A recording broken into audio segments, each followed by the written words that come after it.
Hello বন্ধুরা, চলে এসেছি নতুন একটা ব্লগে। তো আজকে আমরা যাচ্ছি ভাঙড় পোলেরাট ছোঁয়ানি গ্রাম, আর ওখানে আসছেন সেই আমাদের ভাঙড়ের বিধায়ক পীরজাদা নওশাদ সিদ্দিকী ভাইজান।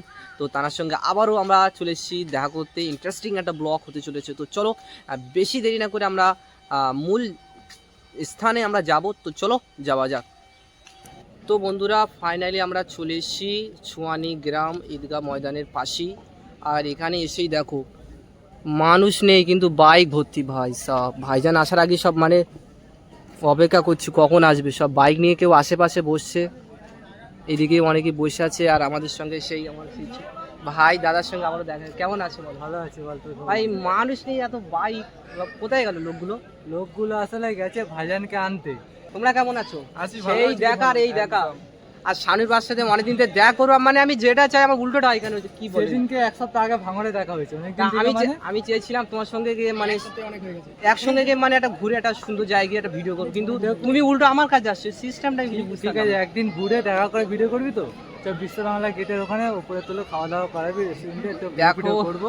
আমি এখন নতুন, আর তার আগেই আমার কাছে মানে বলছে এখন এত ভাইরাল হয়ে গেছে যে একে কেক না বিস্কুট দিচ্ছে ফ্রিতে খেতে, বলে ভাইজানের ভিডিও করে খুব ভালো লাগে, এরা খেয়ে যাও। মানে কত ভাইরাল, বুঝতে পারছো? তো চলো, আর কিছুক্ষণের মধ্যেই ভাইজানের ইন্ট্রোটা দেবো। বিধায়ক নওশাদ সিদ্দিকী ঢুকে গেছে, আর তার সামনেই আমরা। কেমন আছো? ভালো আছো তো?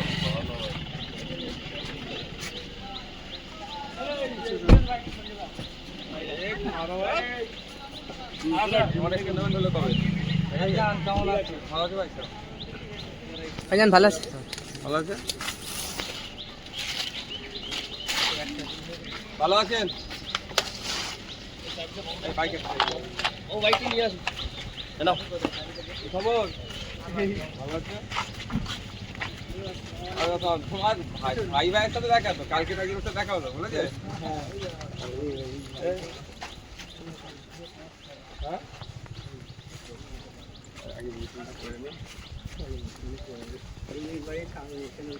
চলে এসছো এখানে? আচ্ছা আচ্ছা, তোমার বড় ভাই আছে, যার সাথে একদিন দেখা হয়েছে।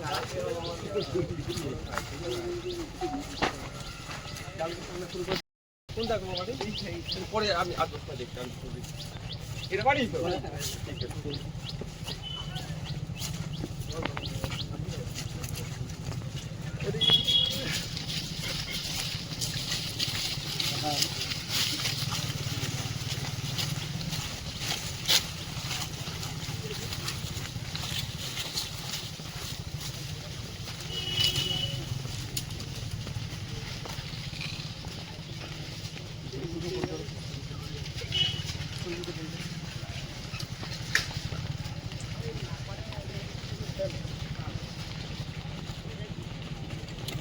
আচ্ছা আচ্ছা, ভাইজান আপনার সাথে একটা ভিডিও করবো, অবশ্যই হবে।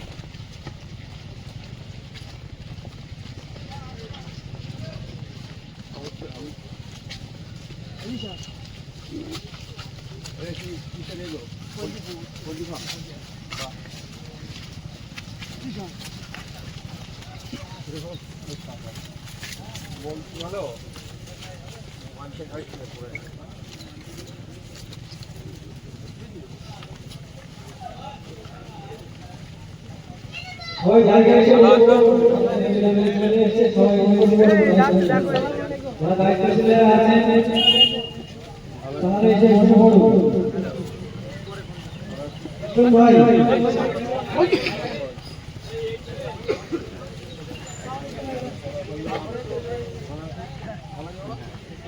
হ্যাঁ, ও লোক বেশি ডাকেনি।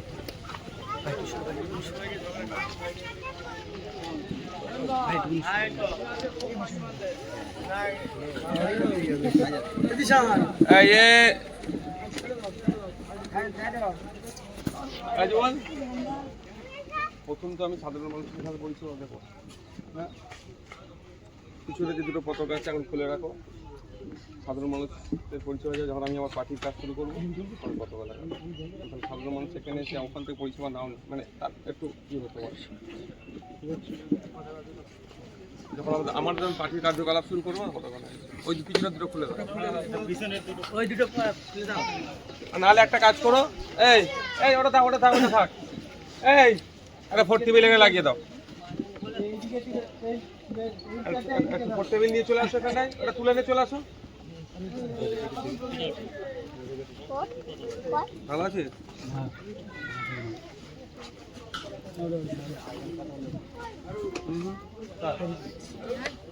কি হলো ভাইজান কি বলবেন, সামনে বিধানসভায় কি সিপিআইএম এর সাথে জোট হবে মনে করছেন? জোটের কোনো দেখুন, 2026 নির্বাচনটা শুধুমাত্র তৃণমূলকে হারানো নয়, তৃণমূল বিজেপিকে আমরা হারাতে প্রতিজ্ঞাবদ্ধ।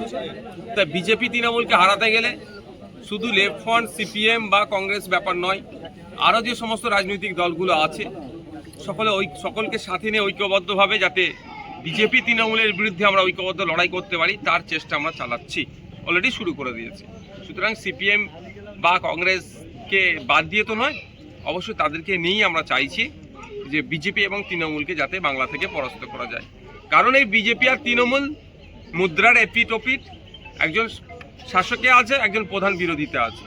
ওরা বোঝাপড়া করেই এই রাজ্যটাকে রসতলে পাঠাচ্ছে, তলনিতে পাঠিয়ে দেওয়ার চেষ্টা করছে। তাই আমাদেরকে এগিয়ে আসতে হবে, জাগ্রত হতে হবে 2026 নির্বাচনে যাতে আমরা বিজেপি এবং তৃণমূলকে ঐক্যবদ্ধভাবে হারাতে পারি।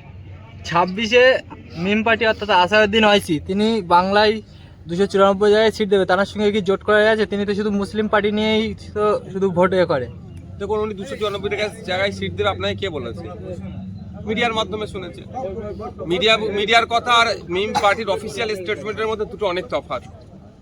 উনি আসুন, সময়ের সাথে দেখা যাবে। উনি আগে বাংলায় আসুন না। 2021 সালে তো উনি এসেছিলেন, লড়াই তো করেছিলেন, 7-8টা সিটে তো উনি ওনার দল কন্টেস্ট করেছিল। তো তাহলে আসলে আসুক, তারপর আলোচনা হবে। আজকে জনসংযোগ যে কর্মসূচি নিয়ে কি বার্তা দেবে? দেখুন, আমরা তো বিভিন্ন জায়গায় বিভিন্ন সময় জনসংযোগ করে থাকি। আজকে আরো দুটো আছে, এটা থেকে একটু বড় একটা ফুলবাড়িতে আছে, আর একটা আছে আপনার নারায়ণপুর অঞ্চলে আছে, বৈরামপুরে আছে। তখন মানুষের বিভিন্ন পরিষেবা দিতে হয়। একজন এমএলএ কাছ থেকে তারা অনেক সময় আমার অফিসেও চলে যায়, সিগনেচার থেকে শুরু করে যেগুলো যা দরকার অফিস থেকে আমার কাছে পৌঁছে যায়, আমি সেখান থেকে পরিষেবা দিই। আবার অনেক সময় আমি তাদের এলাকায় চলে আসি। ভোট প্রচারের সময় দেখবেন সবাই এলাকায় যে অনেক কিছু বলে, আর ভোট মিটে গেলে তাকে আর এলাকা খুঁজে পাওয়া যায় না। আমি চেষ্টা করি এই বিভিন্ন এলাকায় গিয়ে তাদেরকে পরিষেবা প্রদান করা। হ্যাঁ, আমি যতটা দেওয়ার দরকার সেতটা দেওয়া আমার যতটা ইচ্ছা ছিল দিতে পারছি না। এই কারণটাই হচ্ছে যে আমি একা মানুষের কাছে সারা রাজ্যে আমাকে ছুটতে হচ্ছে। সে কাতিতেও সমস্যা আমাকে যেতে হয়, দার্জিলিংয়ের সমস্যা আমাকে, ওই বঙ্গের সমস্যা হলে হবে, নদী ভাঙন হয়ে যাচ্ছে কেন সেই সমস্যা, পুরুলিয়ায় মানুষকে অত্যাচার হচ্ছে, সেখানে যেখানে অত্যাচার সেখানে আমাকে ছুটে যেতে হচ্ছে। ফলে কি হচ্ছে, আমার একা মানুষের ক্ষেত্রে যে অতটা সময় দেওয়ার ইচ্ছা ছিল ভাঙড় মানুষকে, ততটা না দিতে পারলাম। মানুষের পাশে দাঁড়াই, মানুষের অভাব অভিযোগগুলো শুনি এবং তৎক্ষণিক সমাধান যদি করা যায় ভালো, নাহলে কিভাবে সমাধান করা যাবে সেইগুলো আমি নোট ডাউন করি, সেই সমাধানের চেষ্টা করি। ভাঙড় জিরানগাছা হসপিটালে সেভাবে ডাক্তার পরিষেবা নেই, সেখানে মানুষ যাচ্ছে শুধু একটা ডাক্তার 100 জন পেশেন্ট। এই ব্যাপার নিয়ে কি বলবেন? শুধু ভাঙড় জিরানগাছা নয়, ভাঙড় নলমুড়ি হসপিটাল, ভাঙড় বিধানসভাতে 2টো ব্লক হসপিটাল আছে। দুর্ভাগ্যের বিষয়, একটু যদি কাটা ছেঁড়ার পরে যদি একটু বেশি কিছু হয়ে যায়, সেটাকে রেফার করে দেওয়া হচ্ছে কলকাতার দিকে। আর কলকাতায় যেতে হচ্ছে এখানকার গরিব মানুষদেরকে, সেখানে গিয়ে গাড়ি ভাড়া করে গিয়ে ট্রিটমেন্ট নিতে হচ্ছে। তো এটা সমাধানের জন্য আমি বারবার বিধানসভায় উত্থাপন করছি যে আমাদের ভাঙড় বিধানসভায় 2টো ব্লক হসপিটাল আছে, দুটোকে সুপার স্পেশালিটি হসপিটাল বানানোর জন্য বারবার দাবি করছি। এক্ষুনি না বানাতে পারলে তাহলে আমার অন্তত পর্যাপ্ত পরিমাণে ডক্টর, নার্স, মেডিকেল ইকুইপমেন্ট, ঔষধগুলো দেওয়ার ব্যবস্থা করতে বলছি। কিন্তু দুর্ভাগ্যের বিষয়, স্বাস্থ্য বাজেটে এত হাজার কোটি টাকা বরাদ্দ হলো গরিবদের জন্য বিনামূল্যে স্বাস্থ্য পরিষেবা নেওয়ার যে প্রভিশন বা তার ফান্ডামেন্টাল রাইটসের মধ্যে পড়ছে, দুর্ভাগ্যের বিষয় সেখানে কোনো কর্ণপাত করছে না। আপনারা দেখেন, শুধু ভাঙড় নয়, সারা রাজ্যের বিভিন্ন হসপিটালে কোথায় স্যালাইন নাই, কোথায় এক্সরে মেশিন নাই, এক্সরে মেশিন থাকলে টেকনিশিয়ান নাই, টেকনিশিয়ান থাকলে রিপোর্ট প্রিন্ট করবে সে কাগজ নাই। এই ধরনের চলছে, এটা সরকার চলছে, এটা সার্কাস চলছে। ভাঙড়ের মানুষ শুধু নয়, সারা রাজ্যের মানুষ নাজেহাল আছে এদের এই আচরণের জন্য। আর এদেরকে যখন বলা হয়, এরা হাতে কিছু নগদ টাকা ধরিয়ে দিয়ে এটাকে উন্নয়নের জোয়ার বলে চালাচ্ছে। লক্ষ্মীর ভাণ্ডার দিচ্ছে 1000 টাকা, 1200 টাকা দিচ্ছে, কিন্তু সেই লক্ষ্মী মাটি যখন হসপিটালে পরিষেবা নিতে যাচ্ছে, পরিষেবা পাচ্ছে না। ফলে বেসরকারিতে গিয়ে তাকে 10,000 12,000 টাকা খরচ করতে হচ্ছে। এগুলো অবসান হওয়ার জন্যই তো সারা রাজ্যের মানুষকে বলছে, আসুন তৃণমূল এবং বিজেপিকে পরাস্ত করার জন্য আসুন, আমরা যে আপনাদের অধিকার সেগুলো আপনাদের বুঝিয়ে দেবো। আপনি তারপরেও এই ভাঙড়ের জন্য আমি চেষ্টা চালাচ্ছি, আলোচনা চালাচ্ছি যে ভাঙড়ে আমি একটা ওই আইসিইউ সিস্টেম যে অ্যাম্বুলেন্স হয় না আমাদের ভাঙড়ে নাই, সেটা যাতে আমি দুটো হসপিটালের সাথে কথা চালাচ্ছি, কোনো একটা হসপিটালকে দিলে আমাদের ভাঙড়টা কভার হবে। অনেক দামি জিনিস সেটা দেওয়ার ব্যবস্থা আমি করছি, অন্তত একটা জায়গা থেকে আমি যদি রিলিফ করাতে পারি। আর কোল্ড স্টোরের ব্যাপারে কি বলবেন? দেখুন, আমরা অপদার্থ সরকারের আমলে আছি, শুধু এই সরকার নাই, পশ্চিমবাংলার ভারতবর্ষ 1947-এ স্বাধীন হয়েছে, তারপর থেকে আমি বলছি যে কটা সরকার চলে গিয়েছে কৃষক দরদি বললেও তারা কৃষকদের জন্য সে অর্থে ভাবেনি। আপনি ভাবুন, পশ্চিমবাংলার দক্ষিণ 24 পরগনা জেলা একটা গুরুত্বপূর্ণ জেলা, ভাঙড় বিধানসভাটা একটা গুরুত্বপূর্ণ বিধানসভা, যেখানে এগ্রিকালচারের একটা হেভি একটা জায়গা আছে। এশিয়ার লার্জেস্ট এগ্রিকালচার জোন যাকে করতে চেয়েছিল জ্যোতিবাবু, সেটা হচ্ছে ভাঙড়। এখানে ভাঙড়ে একটা কোল্ড স্টোর নয়, বারবার এই কথা ভাঙড় বিধানসভায় দাঁড়িয়ে ভাঙড়ের কৃষকদের জন্য বলছি, হয়ে যাবে হয়ে যাবে হয়ে যাবে। কিন্তু অপদার্থ সরকার কবে থেকে সরকারি পরিষেবা পাবে তার ব্যবস্থা করতে পারছে না। পশ্চিমবাংলায় দেখতে গেলে দেখা যাবে একটাও সরকারি কোল্ড স্টোর নেই। ভাবতে পেরেছে? কৃষি প্রধান একটা রাজ্য, প্রত্যক্ষ পরোক্ষভাবে 70% মানুষ কৃষিকাজের সাথে যে রাজ্যের মানুষ যুক্ত, সরকারি উদ্যোগে একটাও কোল্ড স্টোর না। আমি তথ্য চেয়েছিলাম বিধানসভা থেকে, দক্ষিণ 24 পরগনা জেলায় মাত্র 2টো কোল্ড স্টোর আছে। ভাবতে পারা যাচ্ছে? এই এত বড় জেলা, সব থেকে বেশি বিধায়কের সংখ্যা দক্ষিণ 24 পরগনায়, আর এই জেলাতে মাত্র 2টো কোল্ড স্টোর। এখানকার কৃষকরা কেন উৎপাদিত ফসলের ন্যায্য মূল্য পাচ্ছে না বুঝতে পারছেন? তারা স্টোরেজ করার যদি পজিশন থাকতো তাহলে এই কম দামে বিক্রি করতো না, তারা স্টোরেজ করে দিত। সেই জায়গাটাকে, সেই দুর্বলতাটাকে কাজে লাগিয়ে তৃণমূলের ছত্রছায়ায় থাকা কিছু মিডিয়েটর আছে, যাকে আমরা মানে গ্রাম্য ভাষায় দালাল বলি, তারা ওই চাষিদের থেকে অল্প দামে কিনে, আর যারা ওইটা আবার সবজিটা কিনে রান্না করছে তাদেরকে আবার বেশি দামে বিক্রি। মমতা বন্দ্যোপাধ্যায় সুপার বাংলা খুলেছে, গ্রাম বাংলায় কিন্তু সুপার বাংলাকে দেখা যায় না। যেখানে লক্ষ লক্ষ টাকার মালিক শহরের মানুষ, সেখানে সুপার বাংলার মানুষ মাল পায়, কিন্তু গ্রাম বাংলা, গ্রামের মানুষ কিন্তু সবসময় বাড়াবাড়ি প্রত্যেকটা সরকার পিছিয়ে রাখার চেষ্টা করছে, গ্রামের উন্নয়নেরা চাইছে না। আর আমরা বারবার ফোকাস করছি, শহরের মানুষ এমনি গ্রামের থেকে এক স্টেপ এগিয়ে আছে, গ্রামের দিকে ফোকাস করার কথা বলছি। বারবার আমরা বলছি কি, গ্রামের দিকে যদি হসপিটালগুলো হয়ে যায়, গ্রামের মানুষ কি আর শহরে যাবে? গ্রামের যদি কৃষকদের হাতে টাকা আসে, তাহলে শহরে আর ওই যারা মিডিয়েটর আছে তারা এইরকম দালালি করে এদের ফসলটা কম দামে কিনতে পারবে না।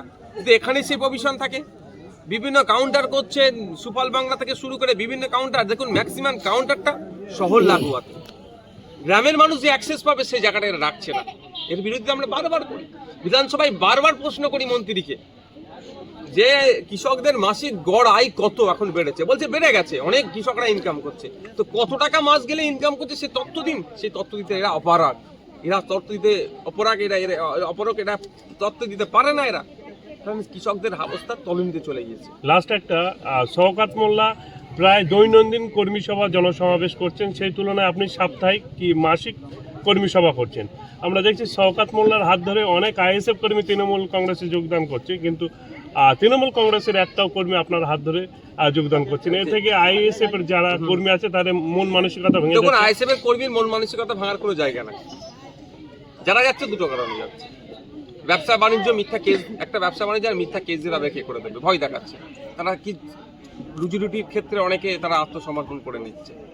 আর দ্বিতীয় কথা যেটা বলছেন, কাউজন আসছে আমি পতাকা ধরে জয়েন করাবো না, ওরা টার্গেট হয়ে যাবে, মিথ্যা মামলা দেবে ওদের নামে। আমি এই ভুল কাজটা করবো না। আমরা যা আসছে ভালো মতো আসছে, এটা মাথায় রাখবেন। যারা আসছে এই চালতাবেড়িয়া, ভগবানপুর থেকেও প্রচুর লোক আমাদের সাথে যোগাযোগ করেছে, আমাদের লোক প্রচুর লোক কাজ করছে, কিন্তু আমি একটাকেও পতাকা ধরে জয়েন করাবো না। যাকেই পতাকা ধরে জয়েন করাবো দেখবেন তার 2-4 দিনের মধ্যে তার নামে মিথ্যা মামলা দিয়ে তাকে গ্রেফতার করবে। রিসেন্ট একটা আমাদের ভাঙড়ের কোন জায়গার নাম বলবো না, সে এসেছে, তাদেরকে আমি বারণ করেছিলাম ওদেরকে প্রকাশ্যে পতাকা ধরে তোমরা জয়েন করাবে না। হওয়ার পরে তাদের নামে মিথ্যা মামলা টামলা দিয়ে, আর্মস অ্যাক্ট দিয়ে তাদের নামে মামলা দিয়ে দিয়েছে। বুঝতে পেরেছেন? ও কাজ আমি করবো না। আমরা দেখি আর একটা জয়েনিং এর ব্যাপারটা আছে, কুমিরের বাচ্চা পোষানোর ব্যাপারটা আপনারা গল্পটা শুনেছেন তো? একজনকে একাধিকবার দেখাচ্ছে, ওখানে টোটাল 30 জন, তার তৃণমূলের সময় 30 জন আছে, সেখানে বলছে 500 লোকের জয়েন্ট হয়েছে। তো এই ধরনের বলতে তার ট্যাক্স লাগে না, যদি বলতে ট্যাক্স লাগতো দেখে সবাই মুখে কি লাগে ঘুরতো। তো বন্ধুরা দেখলেন যে বিধায়ক নওশাদ সিদ্দিকী, তার সঙ্গে দেখা করে খুবই ভালো লেগেছে। তো এইভাবে পাশে থাকুন, সাবস্ক্রাইব করে লাইক করে পাশে থাকবেন। তো আজকে ভিডিও এই পর্যন্তই, দেখাচ্ছে নেক্সট একটা ব্লগে। তখন সবাই ভালো থাকুন, সুস্থ থাকুন, সবাইকে অসংখ্য ধন্যবাদ।